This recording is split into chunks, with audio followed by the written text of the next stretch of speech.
یہ واقعہ ہے 12ویں صدی کے شام کا۔ ایک بڑا سلطان اپنی فوج کے ساتھ ایک میدان میں خیمہ زن ہے۔ اس کے خیمے کے باہر ایک کم عمر لڑکی کھڑی ہے جو خیمے میں داخل تو ہونا چاہتی ہے، لیکن خوف سے اس کا جسم لرز رہا ہے۔ آخر اس نے ہمت کر کے خیمے کا پردہ اٹھایا اور ڈرتے کانپتے ہوئے اندر داخل ہوئی۔ اس کے سامنے وقت کا سلطان بیٹھا تھا۔ سلطان نے لڑکی کو دیکھا اور پوچھا، تمہاری آمد کا مقصد کیا ہے؟ لڑکی نے ڈرتے ڈرتے کہا، میں آپ سے اعزاز مانگنے آئی ہوں۔ اعزاز اس شہر کا نام ہے جسے سلطان نے 38 دن کی لڑائی اور ہزاروں جانوں کی قربانی کے بعد فتح کیا تھا، حتیٰ کہ اس شہر کے لیے سلطان نے اپنی زندگی بھی خطرے میں ڈال دی تھی۔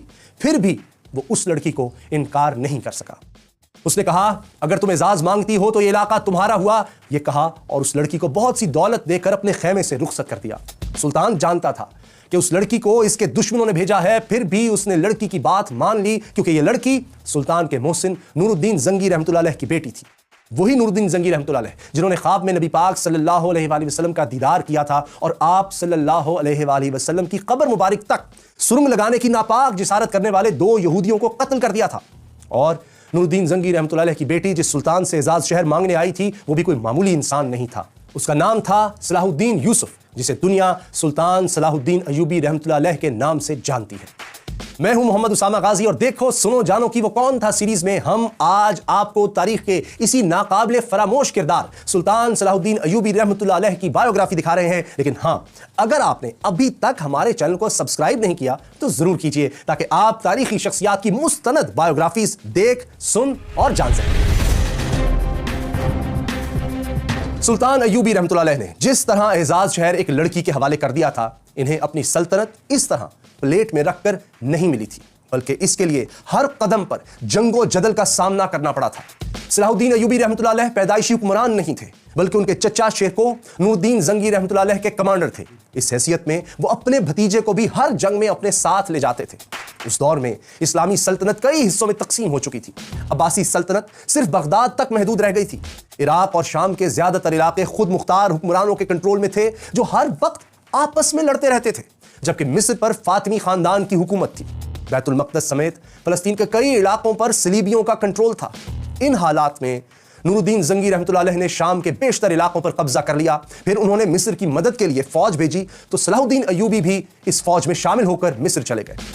اس زمانے میں مصر کی حالت یہ تھی کہ کرپشن کی وجہ سے فاطمی سلطنت بہت کمزور ہو چکی تھی۔ اختیارات خلیفہ سے زیادہ وزیروں کے کنٹرول میں تھے۔ ان حالات میں صلاح الدین ایوبی رحمۃ اللہ علیہ، جو کہ اب اپنے چچا شیرکو کی وفات کے بعد فوج کے کمانڈر بن چکے تھے، انہوں نے فاطمی خلیفہ کو حکومت سے ہٹا دیا۔ وہ خود نور الدین زنگی رحمۃ اللہ علیہ کے گورنر کی حیثیت میں مصر پر حکومت کرنے لگے۔ مصریوں نے کبھی اتنا رحم دل اور سخی حکمران نہیں دیکھا تھا۔ صلاح الدین نے مصر کا گورنر بنتے ہی قاہرہ کا سارا خزانہ غریب عوام میں تقسیم کر دیا اور اپنے لیے پھوٹی کوڑی بھی نہیں رکھی۔ صلاح الدین ایوبی رحمۃ اللہ علیہ شاید مصر کے گورنر کی حیثیت سے ہی زندگی گزار دیتے، لیکن نور الدین زنگی رحمۃ اللہ علیہ کے انتقال نے ان کی زندگی میں ایک انقلاب برپا کر دیا۔ نور الدین زنگی کا بیٹا الصالح کم عمر تھا۔ سازشی درباریوں نے زنگی خاندان کی سلطنت آپس میں تقسیم کر لی۔ جب صلاح الدین ایوبی نے یہ صورتحال دیکھی تو انہوں نے مصر کو ایک الگ سلطنت میں تبدیل کر دیا اور خود اس کے سلطان بن گئے۔ پھر انہوں نے نور الدین زنگی کے سازشی امراء کو سبق سکھانے کا فیصلہ کیا اور شام پر حملہ کر دیا۔ ان کی خواہش تو تھی کہ نور الدین زنگی رحمۃ اللہ علیہ کا بیٹا ان کا ساتھ دے، لیکن ظاہر ہے وہ سازشی امراء کے ہاتھوں میں کھیل رہا تھا، اس لیے صلاح الدین ایوبی کی اس سے نہ بن سکی۔ ایوبی رحمۃ اللہ علیہ نے جلد ہی دمشق فتح کر لیا اور مصر سے لے کر شام تک ایک بڑے علاقے کے حاکم بن گئے۔ سلطان ایوبی رحم دل، سخی اور بہادر تو تھے ہی، لیکن ان کی سب سے بڑی خوبی یہ تھی کہ ان کا دل بہت بڑا تھا۔ وہ اپنے دشمن کی خوبیوں کی بھی تعریف کرتے تھے اور موقع ملتا تو پرانی دشمنیاں بھلا کر اپنے بدترین دشمنوں کو بھی دوست بنا لیتے تھے۔ اور سلطان کا ایک ایسا ہی دشمن تھا جو ان کے خون کا پیاسا تھا، لیکن سلطان کی مہربانی سے وہی دشمن ان کا سب سے بڑا دوست ثابت ہوا۔ یہ شخص فرقہ باطنیہ کا لیڈر شیخ سنان تھا، جو شام کے قلعہ مسیاف کا حکمران تھا۔ یہ فرقہ عام انسانوں کو ٹریننگ دے کر زبردست قاتل بنا دیتا تھا۔ یہ قاتل فدائی کہلاتے تھے۔ فدائی حشیش کا عام استعمال کرتے تھے، اس لیے انہیں حشیشن بھی کہا جاتا تھا۔ بعد میں حشیشن کا لفظ انگلش میں اسیسن بن گیا، جس کا مطلب ہے خونی قاتل۔ یہ حشیشن یا فدائی اتنے خطرناک تھے کہ ان کے خوف سے اسلامی دنیا کے بڑے بڑے حکمران کانپتے تھے۔ اور پھر ایک دن ان فدائیوں کو سلطان صلاح الدین ایوبی کے قتل کا حکم مل گیا۔ وجہ یہ تھی کہ نور الدین زنگی رحمۃ اللہ علیہ کے سابق امراء سمجھ چکے تھے کہ وہ سلطان کو میدان جنگ میں نہیں ہرا سکتے، اس لیے وہ سازشوں پر اتر آئے۔ انہوں نے شیخ سنان کو مال و دولت کا لالچ دے کر اس بات پر راضی کیا کہ وہ اپنے فدائیین کے ذریعے سلطان کو قتل کرا دے۔ شیخ سنان مان گیا اور فدائی سلطان کے قتل کے لیے چل پڑے۔ پھر ایک خونی کھیل شروع ہو گیا۔ پہلے قاتلوں کا ایک گروپ آیا جو ناکام رہا اور مارا گیا. پھر ایک قاتل سلطان کے خیمے میں داخل ہوا اور ان کے سر پر چھری سے حملہ کر دیا.